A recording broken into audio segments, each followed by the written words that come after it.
So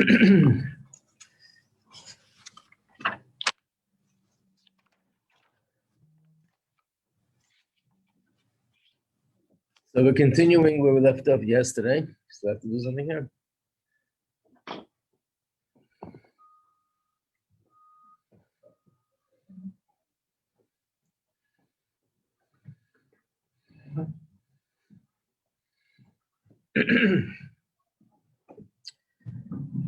To explain what is it that's going on Chanukah, Baruch is what kind of klipa is Yivanim, and what does it mean to defeat that klipa? How does it affect our avodah? So first of all, one of the questions we asked was how come that Chanukah, there's no mitzvah to have a feast, no mitzvah to have a meal. Although the Yom Tovim, there's a mitzvah to have a meal, especially if we compare it to Purim, because all the other holidays are in the Torah: Rosh Hashanah, Yom Kippur, Pesach, Shavuos, and Sukkot. Chanukah and Purim, these are two Yom Tovim that happened later in history. They were big miracles. And the Chachamim, the sages at that time, the prophets and the sages, they established it as a miracle, as a yontif. So you would imagine that there should be similarities. So Purim, there is a mitzvah to eat a meal, and Chanukah not. So the answer that's given is that Purim, the decree and the danger at the time was the physical body. Haman, what he said he wants to do is to destroy and eliminate every single Jew alive, Rahman al-Islam, men, women, children, older, younger, that there should be nobody left physically. And Chanukah, the Yevanim, the Greeks, weren't out to destroy the Eden physically, they were out to destroy the Eden spiritually. In fact, many of the people that were part of this movement were Jews, who were called Hellenists. These are Jews who took on the Greek ideology, and they were trying to encourage, and they did encourage many other Jews, thousands of Jews, to take on the Greek ideology. So it wasn't about destroying Jews, it was about destroying the Ruchnius. And that's why Chanukah, the way we celebrate it, is in more of an Ruchnius way, lighting candles. Purim, because it was our physical body that was in danger and that was saved, therefore we celebrated in a Gashmizik way, that we have an actual meal, that we eat food and so on. The Rebbe's father, Rabbi Yitzchak, writes in a place that this is similar to what happened in our generation, the difference between communism and the Nazis, that both of them unfortunately caused tremendous destruction and destruction to the Jewish people. But the difference is that Hitler, his goal and his aim was the same as Haman, just to wipe Eden off the map. There'd be no Jew left in the world. And he was out to get us physically. Communism was out to destroy us spiritually. In fact, some of the leaders of the communist movement were actually Jews. And a lot of the tzaras, most of the tzaras that Yidden had then, was from Yev Sekti, which was the Jewish section of the communists. So it wasn't out to destroy Jews physically, they were out to destroy ideologically, that Jews should take on the ideology of communism rather than the ideology of Torah. So it's very similar to the difference between Chanukah and Purim. Now, based on that, if we go to what happened on Chanukah, we asked the question, why was it, it says in Gemara, what's Chanukah? That the Yevanim went into the Beis Hamikdash and made the oil impure. And we asked the question, how come we find that in other situations where they attacked Yidden, the enemy destroyed the Beis Hamikdash, whether the first Beis Hamikdash, the second Beis Hamikdash, the Mishkan and Shiloh. And here they didn't destroy the Beis Hamikdash, even the oil. It doesn't say they poured out all the oil, they contaminated the oil, they made it tameh. So the answer is, the difference between making oil tameh And the other thing is, in the other case, it's something that you can see with your eyes how you destroyed it. When you make oil tame, really there's nothing that you can recognize in the oil that's different. I mentioned this yesterday. The oil that's impure and the oil that's pure look exactly the same. And probably if you look under a microscope, you wouldn't find any difference either. They're exactly the same. But the difference is something spiritually happened that changed. In fact, it's interesting, even in halacha, there's a question in halacha, if somebody does something to someone else's belonging, possession, and makes it not kosher, but in a way that physically you don't see any change. So, for example, if somebody would take wine that belongs to someone else and give it to a non-Jew, and the non-Jew handles the wine, it becomes yain nesef, not kosher. Do I have to pay for it or not? Now the person can't drink the wine anymore.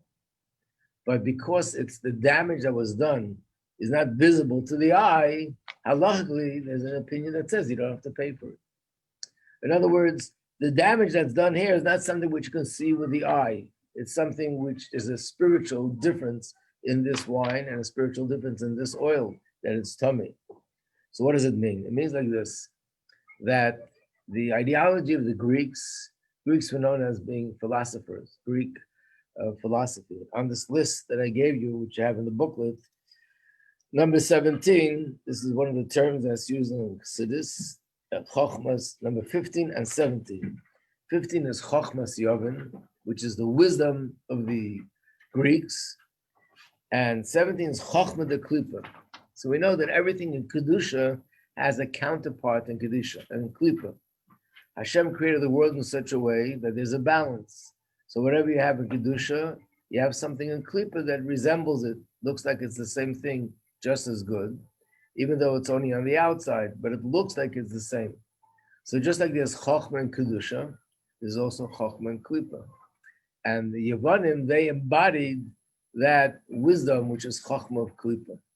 And that was, in a sense, their ideology, and that was the idol that they worshipped, which means that their thing was seichel, intellect, and they wouldn't have minded if Yidden would study Torah, but study Torah just like you study any other intellectual field, just like you study science, and just like you study medicine, and just like you study philosophy, study Torah as well.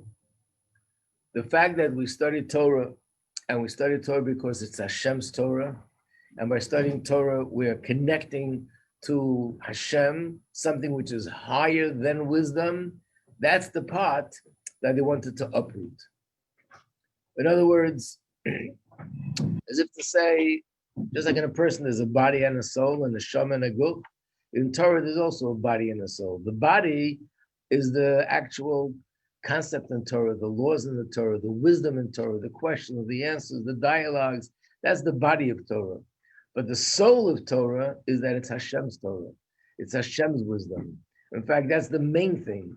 The main thing that we have Torah for is that Hashem gives us an opportunity for us to embrace Him in a way that He could penetrate our presence, penetrate us. And how is that? By us studying Torah, by internalizing the knowledge of Hashem, the wisdom of Hashem. So the wisdom itself, in a sense, is like a capsule. The wisdom itself is the skeleton. The wisdom itself is external. In the wisdom is Hashem's presence. And that's the main thing that we're aiming at, is to absorb godliness within ourselves, to become more united with Hashem. So, just like physically, they didn't destroy the Beis Hamikdash, they didn't destroy the oil, they just made it impure, which means on the outside it's the same thing. You can have two people studying Torah, both are studying day and night, asking questions, giving answers, doing the research, coming up with brilliant insights, and yet they're worlds apart. One is studying Torah because this is Hashem's Torah, and everything that he studies, and as he goes along studying Torah, he's becoming more and more connected to Hashem. And the other person studying Torah because it's an intellectual exercise, and it's intellectually, it's pleasurable, it's challenging, it's beautiful, it's enjoyable, And that's why you're studying Torah. And that kind of studying Torah is not, that's impure way of studying Torah. And that's, in a sense, what was going on with the Yevonim. And the same with mitzvahs. You can observe mitzvahs. We know that very often we go into what's the reason why Hashem gave us Shabbos, and what's the reason why Hashem gave us laws of kashrus, and what's the reason why Hashem gave us laws of family purity. And there's all sorts of explanation how this enhances a person's life. In other words, Shabbos is a formula, as if you would say.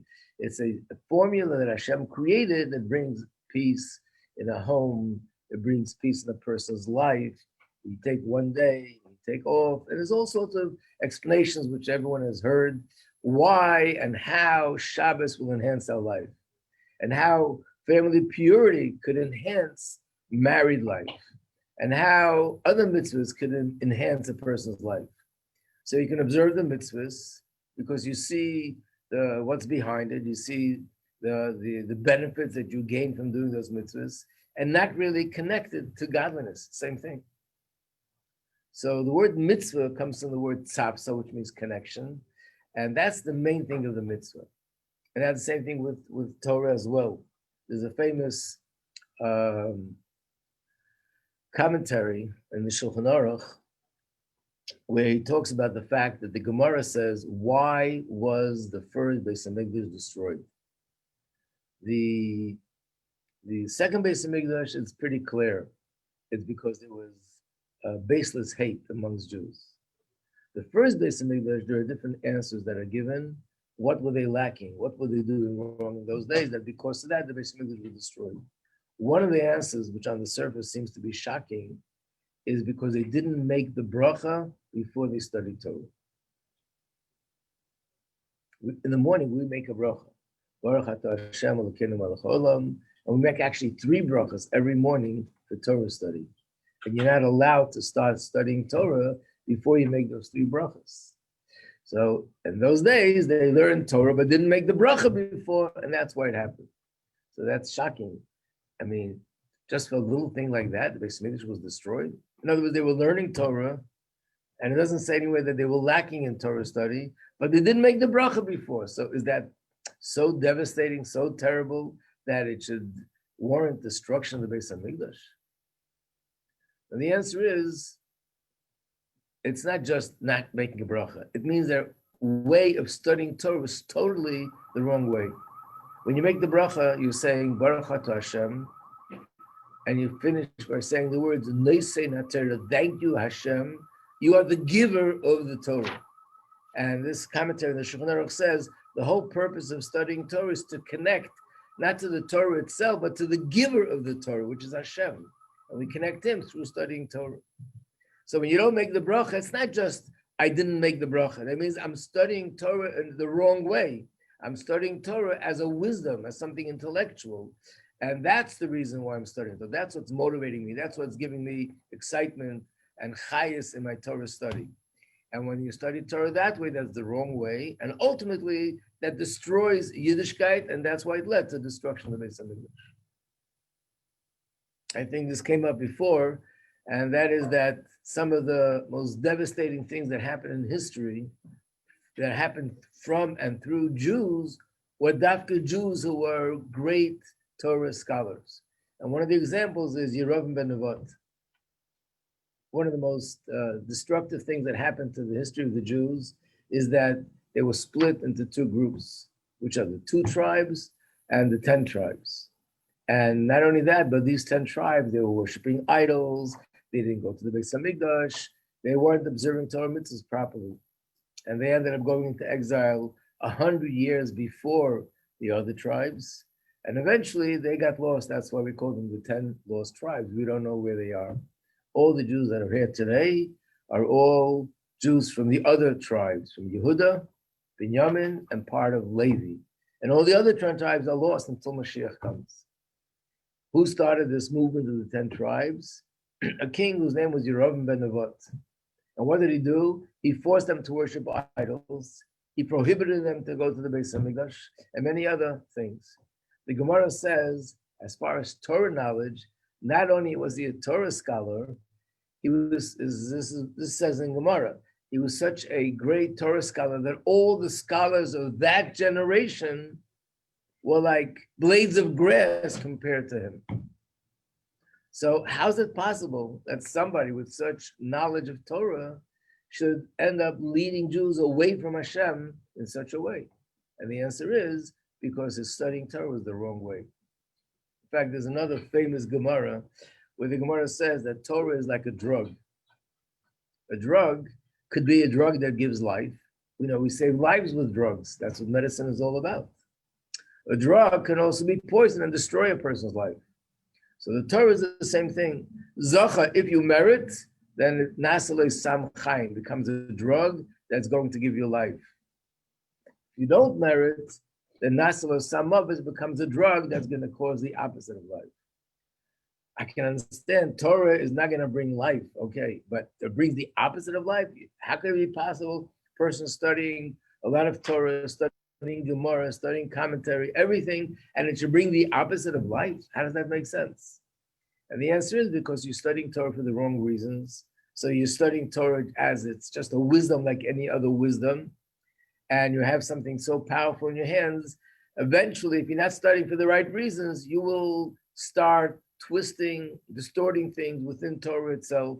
And one thing will lead to another. And eventually it'll lead you to a place where you're going to go away from Torah and against Torah. And that's what happened with Yerovam ben Nevat and others. I mean, the Reform movement, which as a result of the Reform movement, unfortunately, millions of Jews distanced themselves from Yiddishkeit over the years. The Reform movement was started in Germany, and we're talking about 250 or more years ago.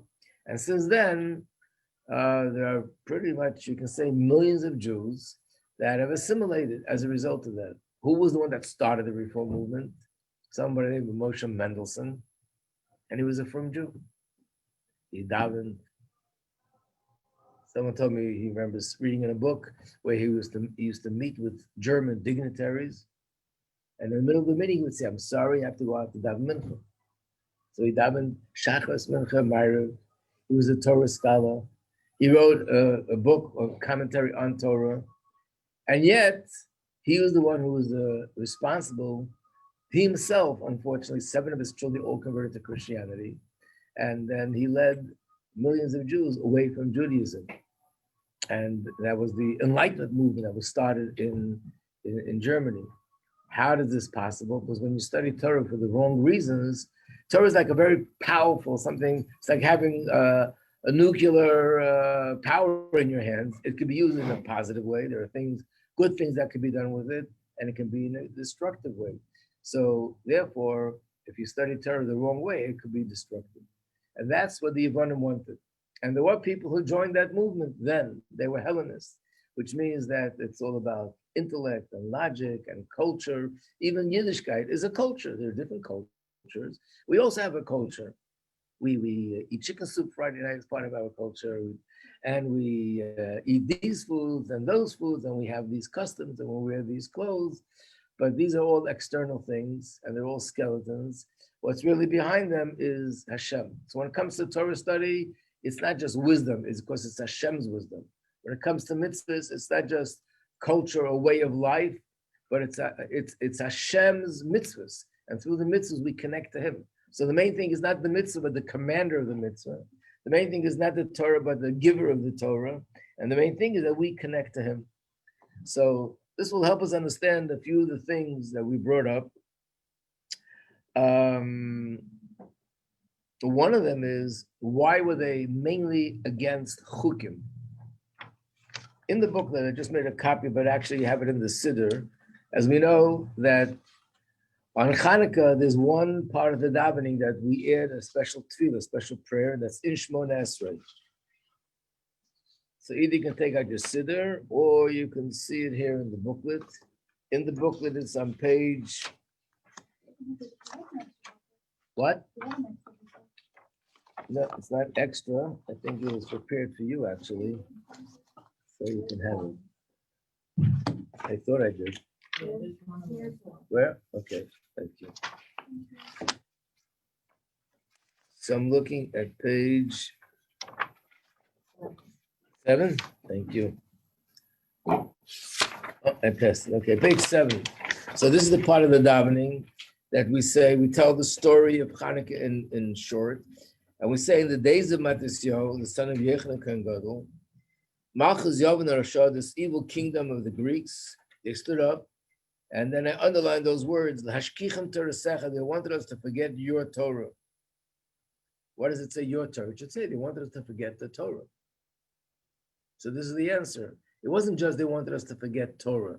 They actually wanted us to forget that it's your Torah, that association, that it's Hashem's Torah, and through studying Torah, we connect to Him, take out the holiness from it, just like oil, that the oil remains intact, but you take out the holiness from the oil. That's what they wanted to do with Torah.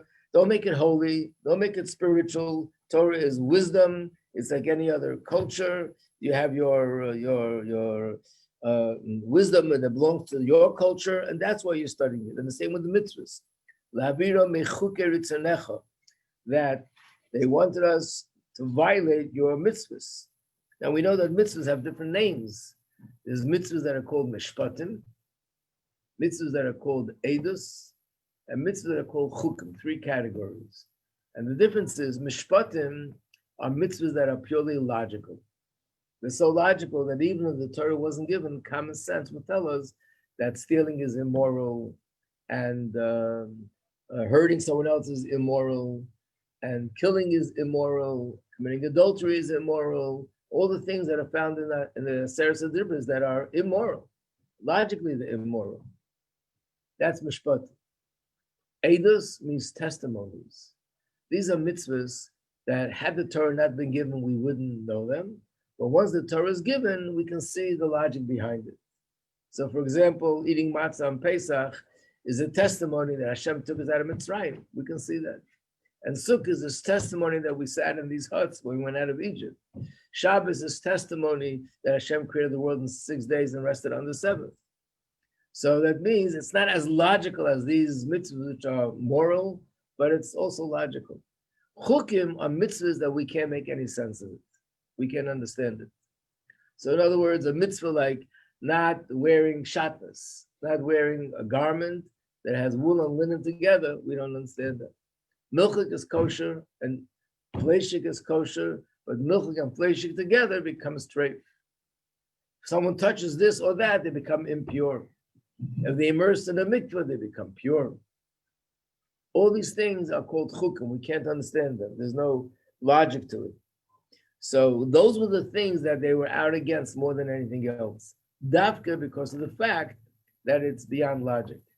Because if it's logical, if it makes sense, fine, this is the way you like to think, so you think your way. But what they were against was not the logic or the intellect, recognizing that something higher than intellect, that there's Hashem who is holy and something which is beyond intellect. And therefore they came out mainly against Chukei Ritzonecha. This is sort of the klipa of Yevonim. It's not a klipa that says don't do mitzvahs. It's not a klipa that says don't learn Torah. It's not a klipa that says don't do this act. It's a klipa that says it's okay if you do it, but do it a different way. Don't do it because of the godliness, just do it because of the external, like I said before, intellectual or cultural reasons, not because of a godly reason. And what's so wrong, what's so terrible if you do it for the wrong reasons? So first of all, it means you're not serving Hashem. The whole purpose of Torah mitzvah is to serve Hashem. In this case, it's Hashem is out of the picture. Yeah. So chukim are those mitzvahs that there's no logical reason to them.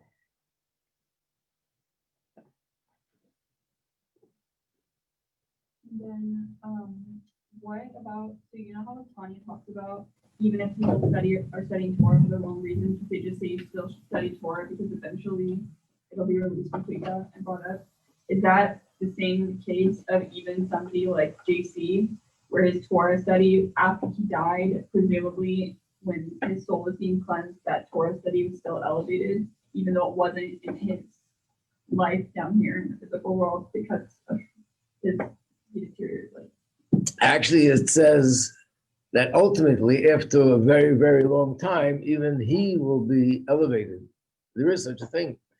But I don't know, obviously, because of the things that he did are ongoing. In other words, sometimes a person committed a sin, let's say they did something, desecrated Shabbos, personally. But the thing that is the most harmful is when a person does a kind of a sin that he's misleading others. So whatever they did is continues. It doesn't, I can't take that back. So in this case, if it is a movement or religion that is doing whatever they're doing, and they, force Jews to convert or they kill Jews, and that's all on his account. So it's sort of what the damage he did never ended. So eventually, there's going to come a time where even he will also be elevated, right? But when we say that a person learns Torah for the wrong reasons, ultimately it'll be elevated. That's also because I want to get there for the right reasons. And Torah is still Torah, so it says don't stop and say, I'll wait until I get to a place where I'm studying for the purest of reasons. And even we were motivated very often just by the intellect in Torah, but at least I know in my head that the right reason is to study because of the Hashem's Torah, and that also helps. So one thing is that if I'm studying Torah because it's intellectual, then I think I mentioned this to you also. I don't remember what I did say in which class, but someone told me that they saw in a book where he asks a question and raises a question that's like a contradiction between two sources. In one source it says that Hashem says, I created the Yetzer Hara. The Yetzer Hara is our challenge. Then Hashem says, but I created a spice to neutralize them. Just like you have a food that's very bitter, but if you put in the right spices, it'll taste good. So I created a spice to straighten it out. What's the spice? Torah. Which means that in a sense, the Torah will help me overcome my Yetzer Hara. But then there's another source that says the Yetzer Hara is so powerful, if not for Hashem himself getting involved and giving me assistance, I would never be able to overcome it. So the person who writes this book asks a question. Here it says that the Torah helps you overcome him, and here it says that Hashem helps you overcome him, so it's a contradiction. Why not? Because Hashem and Torah is one. So his answer is even better than the question. The answer is that if you are ignorant of Torah, you need Hashem's help. But if you're a Torah scholar, then you don't need Hashem's help because you have the Torah. Which means in his mind, Torah and Hashem has two separate things. Torah is wisdom, and Hashem is Hashem. And therefore, I don't need Hashem's help. I have the Torah. But the Torah is Hashem. If I say Hashem's helping me, I say Torah is helping me, it's one and the same thing. So this comes from a misunderstanding of what is the true essence of what Torah is really all about.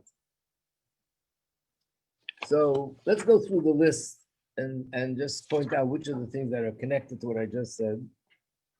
So if you look at the list in the beginning of the booklet, so one thing is number 5, Lashkichem Torah Secha. That's why this is emphasized.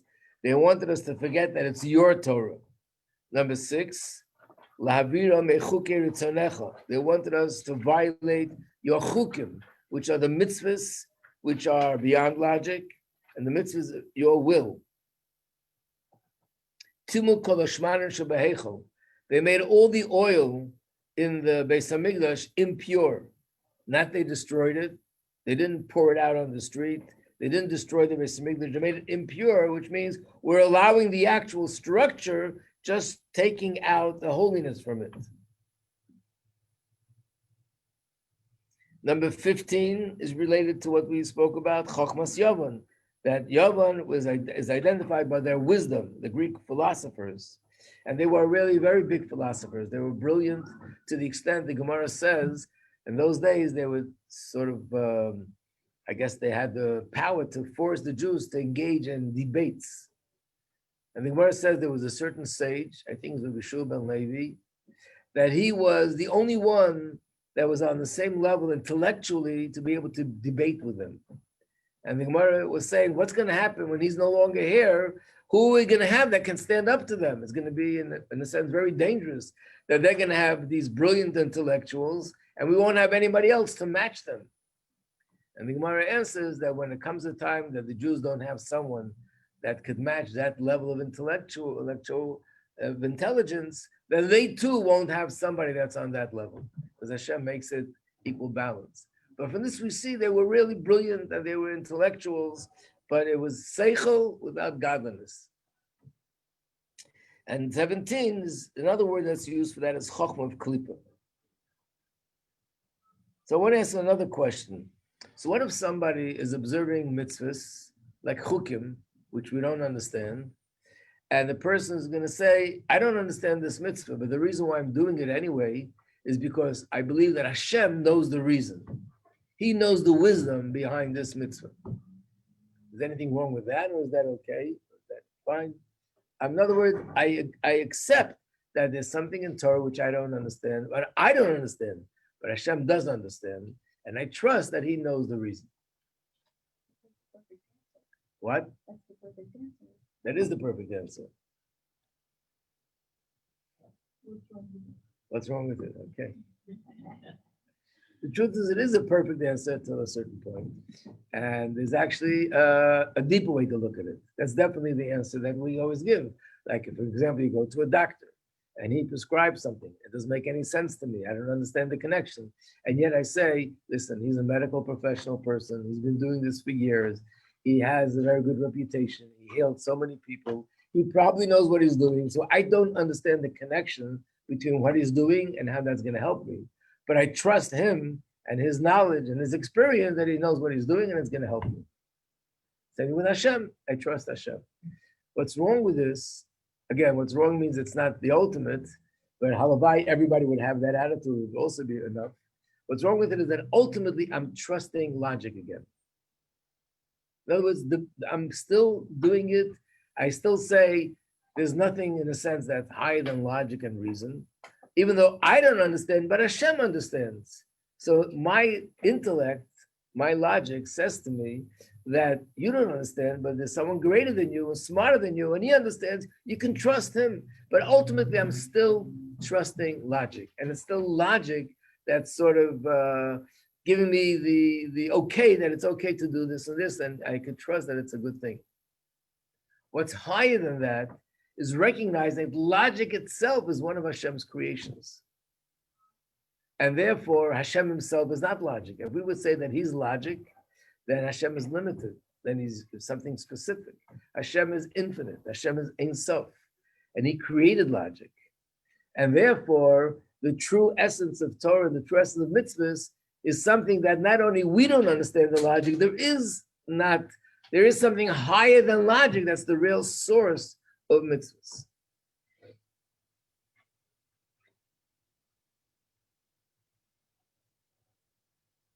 What do you say? Does it make sense logically? What? It's gonna make sense. If you do it because that's what you command it. Right. In other words, You don't have to give it. what? You don't have to give it. Right. So there's two ways to explain it. One way to explain that I don't have to have the reason because he knows the reason.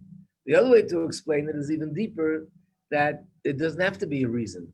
He is an existence that's above and beyond reason, above and beyond logic, and therefore he works on a different system. By us, the highest thing is logic, and if it's not logical, it doesn't make any sense. I wouldn't do it. But Hashem is above that. Yeah. What? Well, it's still logic, not so much, because logic is accepting that it's accepting that there's something higher than logic. But it's not that I'm doing it for logical reason. Let's see, 1 second. Nama, what do you want to say? Maybe she has something to say about that. But if you say that you're doing it for like no reason, essentially, doesn't that get rid of the whole idea of purpose? Then you won't lose the idea of Shem. No, Otherwise, so it goes back to logic. okay. Like, you see what I'm saying? So yeah. you're right. I know what you're saying. But this brings us to the idea that Judaism is based on two things. We call this Nasiv and Ishma. That is one part of Judaism, which is faith and pure faith in Hashem. And that's above logic. But Hashem doesn't want us just to serve him with faith. no one could disagree that there's nothing more important in Judaism than learning and understanding and finding the reason and the logic, because we are logical and we have intellect. And if I would accept Torah mitzvahs and do Torah mitzvahs just because Hashem said so, that means that that part of me which is logical and intellectual is sort of is uninvolved in this process because I don't understand it. So my hands are involved, my feet are involved. I'm doing with Amunah, so I trust Hashem. What about my brain, my intellect?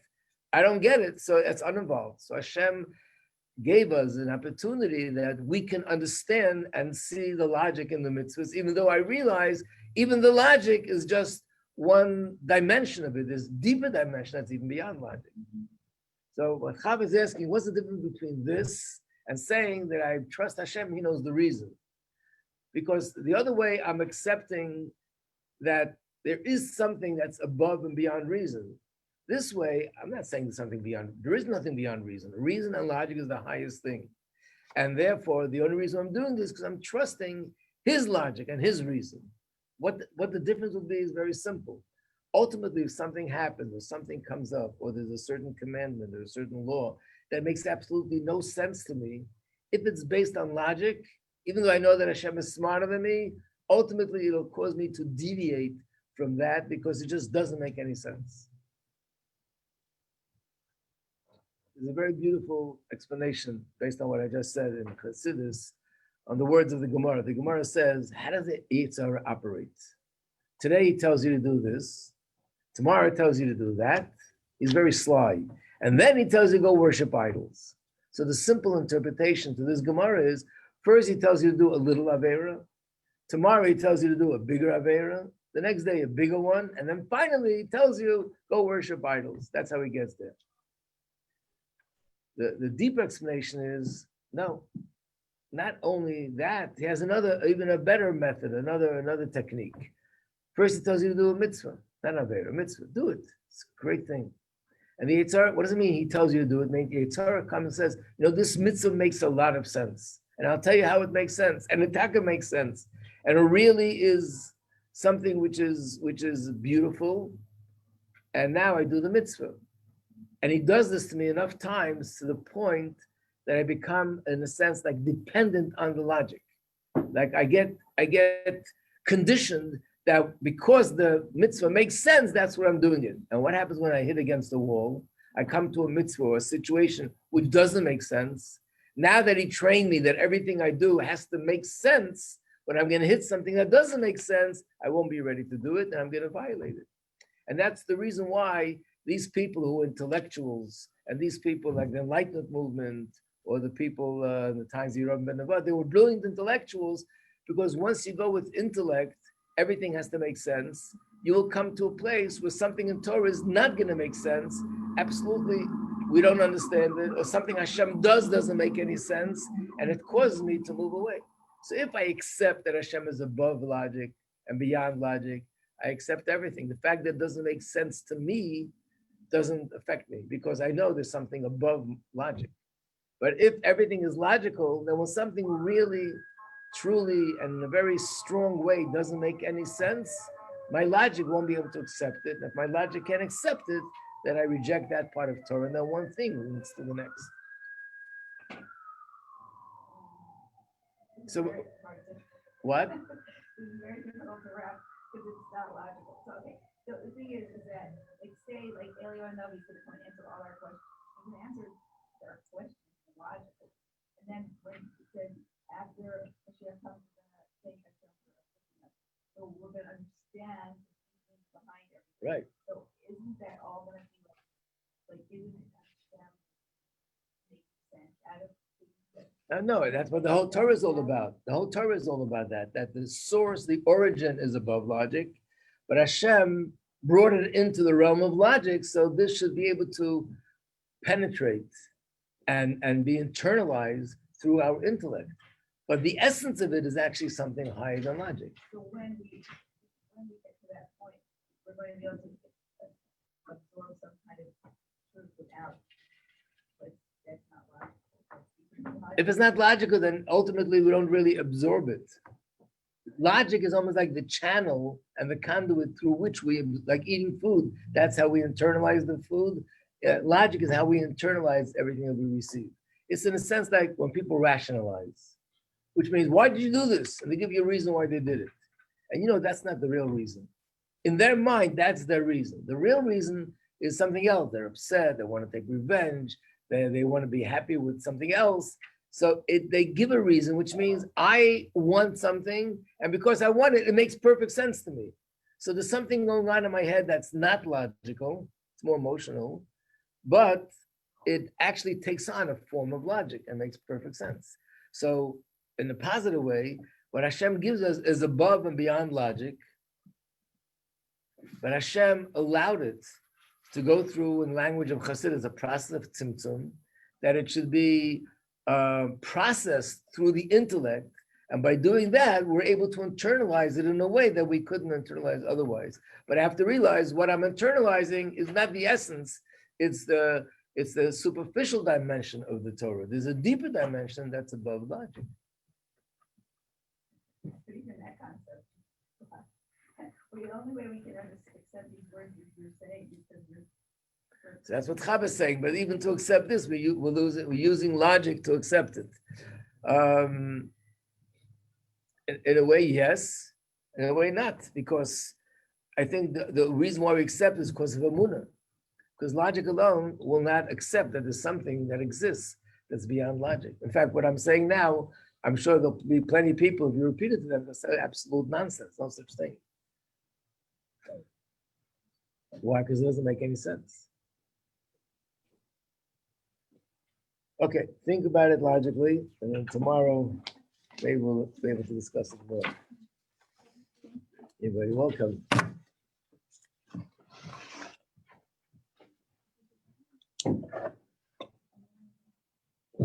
Thank you, Rabbi.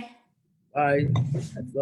I wanted to say something that people, I know people who believe in Hashem, but only within the parameters of their intellect. You know, they put Hashem in a box, and the borders are their own intellectual understanding of him. Right. So they believe in Hashem and they follow the mitzvahs, and yet it's in a box and it's very limited what they do and what they don't do. No, they don't follow mitzvahs, but they believe in Hashem. Like that. Oh, that's another level. Okay. I mean, that's all of, that's 3/4 of Long Island is like that. Okay, thank you. Yeah, okay. Have a great day. You too, be well. Bye-bye. What's not Kabbalah soul? What? It's not Kabbalah soul. Just do it. You don't know why. Yeah, that's Kabbalah Soul. That's Nasa V'Nishma.